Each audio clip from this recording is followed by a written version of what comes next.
Assalamualaikum warahmatullahi wabarakatuh. Perkenalkan, nama saya Salma Zahra Ruslan dengan NIM 12112312009. Di sini saya akan mempresentasikan tentang asimilasi budaya di Indonesia dalam konteks pekerjaan.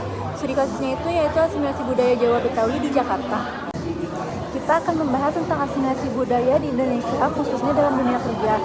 Kita akan melihat contoh nyata bagaimana budaya Jawa dan Betawi di Jakarta bisa menyatu melalui interaksi kerja. Yang pertama, kita akan membahas dulu tentang asimilasi budaya. Apa sih itu asimilasi budaya? Asimilasi budaya yaitu proses di mana dua atau lebih budaya yang berbeda bertemu dan akhirnya menyatu menjadi budaya baru. Ini biasanya terjadi ketika orang dari latar belakang berbeda hidup dan bekerja bersama. Studi kasus yang saya bawa yaitu Jawa dan Betawi di Jakarta. Banyak orang Jawa pindah ke Jakarta dan bekerja di berbagai bidang seperti perdagangan dan jasa. Mereka bertemu dengan orang Betawi yang sudah lama tinggal di sana. Nah, dari sini kita bisa tahu budaya Jawa dan Betawi mulai saling mempengaruhi. Apa sih proses asimilasi budaya dan bagaimana itu prosesnya? Mereka berinteraksi setiap hari di tempat kerja, berkomunikasi menggunakan bahasa Indonesia sebagai bahasa perantara, bertukar kebiasaan dan nilai budaya. Akhirnya dari situ tercipta budaya baru yang menggabungkan unsur Jawa dan Betawi. Proses asimilasi budaya antara masyarakat Jawa dan Betawi di Indonesia dapat dijelaskan dengan teori dan literatur ilmiah terkait komunikasi antar budaya. Penelitian tentang gaya bahasa komunikasi antar budaya Betawi dan Jawa, contohnya di Jakarta Barat, menunjukkan bahwa budaya Jawa menggunakan nada bahasa yang halus dan sopan, sementara budaya Betawi cenderung menggunakan gaya bahasa yang lebih langsung atau nyablak, yang ketika dianggap kurang sopan oleh orang Jawa. Perbedaan ini menjadi hambatan komunikasi yang dapat menimbulkan kesalahpahaman dan konflik. Teori kecemasan atau ketidakpuasan atau ketidakpastian menjelaskan bahwa individu mengalami ketidakpastian dan kecemasan saat berkomunikasi dengan orang dari budaya berbeda, sehingga mereka perlu menyesuaikan perilaku komunikasinya agar interaksi berjalan dengan lancar. Selain itu, teori negasiasi muka menekankan bahwa identitas diri dinegasiasikan dalam interaksi sosial yang dipengaruhi oleh budaya, sehingga komunikasi antar budaya melibatkan penyesuaian citra diri agar diterima oleh pihak lain. Strategi akomodasi komunikasi seperti konvergensi juga ditemukan dalam studi tentang karyawan etnis Jawa dan Betawi. Konvergensi adalah penyesuaian bahasa dan gaya bicara oleh individu untuk mendekatkan diri dengan lawan bicara dari budaya berbeda. Misalnya penggunaan bahasa Betawi oleh orang Jawa saat berinteraksi. Strategi ini membantu mengurangi hambatan komunikasi dan mempercepat proses asimilasi budaya.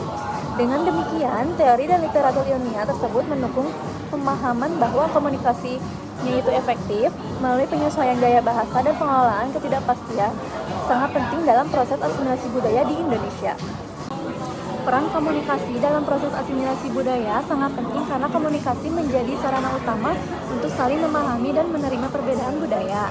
Melalui komunikasi antar budaya yang efektif seperti penggunaan bahasa yang disepakati, misalnya bahasa Indonesia, dan pola komunikasi yang terbuka, individu dari budaya berbeda dapat saling bertukar informasi, nilai, norma sehingga memudahkan proses adaptasi dan integrasi budaya. Komunikasi juga membantu mengurangi kesalahpahaman dan stereotip yang bisa menjadi hambatan dalam interaksi sosial.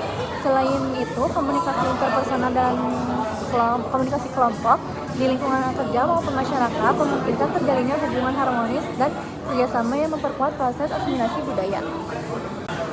Tantangan dalam asimilasi budaya komunikasi lintas budaya dalam proses asimilasi antara budaya Jawa dan Betawi terutama muncul dari perbedaan gaya bahasa dan nada bicara yang sering menimbulkan kesalahpahaman. Selain itu, makna kata yang berbeda antara budaya juga dapat menyebabkan kebingungan dan dalam berkomunikasi. Perbedaan norma sosial dan sikap dalam berinteraksi sehari-hari turut menjadi hambatan, apalagi ketika stereotip dan prasangka negatif muncul di antara kedua kelompok. Dampak jangka panjang dari asimilasi budaya ini adalah terbentuknya identitas budaya baru yang lebih inklusif dan adaptif, yang memperkuat kerukunan serta kerjasama sosial di masyarakat.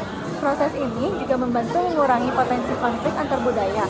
Namun, di sisi lain, asimilasi dapat menimbulkan tantangan dalam pelestarian tradisi asli masing-masing kelompok. Selain itu, asimilasi menciptakan dinamika sosial baru yang menuntut masyarakat untuk lebih terbuka dan toleran terhadap perbedaan budaya. Secara keseluruhan, asimilasi budaya itu banyak manfaatnya, tetapi juga memerlukan usaha bersama untuk mengatasi hambatan komunikasi, dan menjaga keberagaman budaya. Jadi, asimilasi budaya di dunia kerja membantu menciptakan kerukunan dan kerjasama yang lebih baik. Contohnya, Jawa dan Betawi di Jakarta menunjukkan bahwa dengan komunikasi dan interaksi, budaya yang berbeda bisa menyatu. Ini penting untuk membangun Indonesia yang lebih harmonis dan produktif. Sekian presentasi dari saya. Wassalamualaikum warahmatullahi wabarakatuh.